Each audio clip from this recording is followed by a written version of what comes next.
요즘 SNS에선 각 정당이 내건 현수막들이 주목을 받고 있습니다. 유행가의 가사를 빌려왔거나 상대방에게 직설 화법을 구사하는 현수막들이 누리꾼 사이에선 특히 화제입니다. 20대 총선이 70일도 남지 않은 요즘 시민들이 많이 다니는 장소마다 이렇게 정당의 현수막이 설치되어 있습니다. 최근 걸린 현수막들은 여당의 주장을 야당이 반박하고 있는 내용입니다. 이 중에 어느 정당이 사실을 말하고 있는 걸까요? 최근 논란 중인 누리과정에 대한 현수막입니다.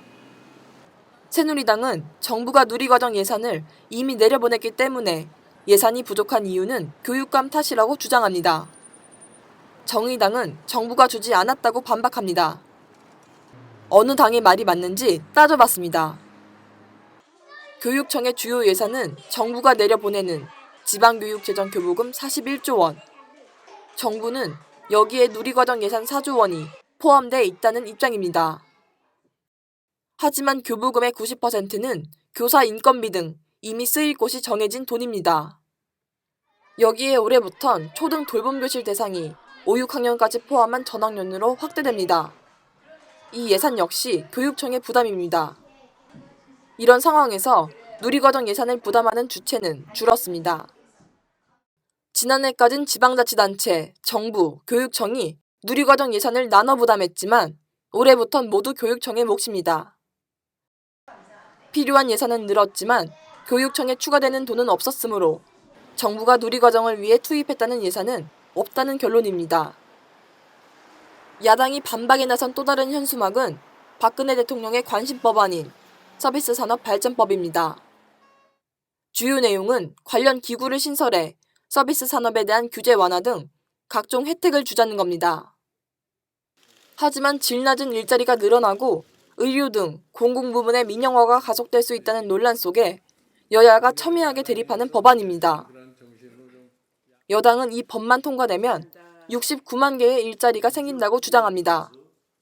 법 하나로 69만 개의 일자리를 만드는 일이 가능할까?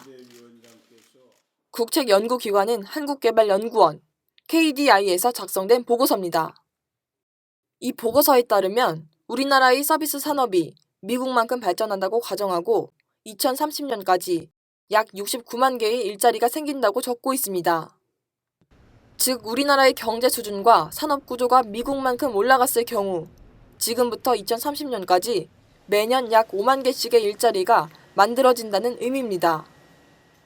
조금 더 자세한 설명을 듣기 위해 KDI 측에 연락을 취했습니다. 하지만 보고서 작성자는 이미 퇴사한 상태, 직접 설명을 들을 수는 없었습니다. 현재 이 보고서를 관리하고 있는 KDI 담당자는 해당 수치를 확정적으로 발표한 적이 없다며 발을 뺐습니다. 정부에서도 이렇게까지 그렇게 해서 그러면 바로 일자리가 69만 개가 창출되는데 이렇게는 정확히 발표한 적이 없어요. 선거를 앞둔 시점 불분명한 사실과 과장된 수치들이 정당의 이름으로 시민들에게 전달되지만 공직선거법의 규제 대상은 아닙니다. 지금 허위 과장 여부에 대해서는 선관위에서 제한하는 규정은 없습니다. 그래서 저희가 별도로 제한하거나 이게 위반된다고 판단할 수는 없습니다. 정당들이 현수막을 걸 수 있는 최종 시한은 오는 3월 30일. 남은 50여일 동안 정당들이 이 현수막을 통해서 유권자에게 어떤 정보를 전달할지는 아무도 모릅니다. 국민TV 뉴스 박다솔입니다.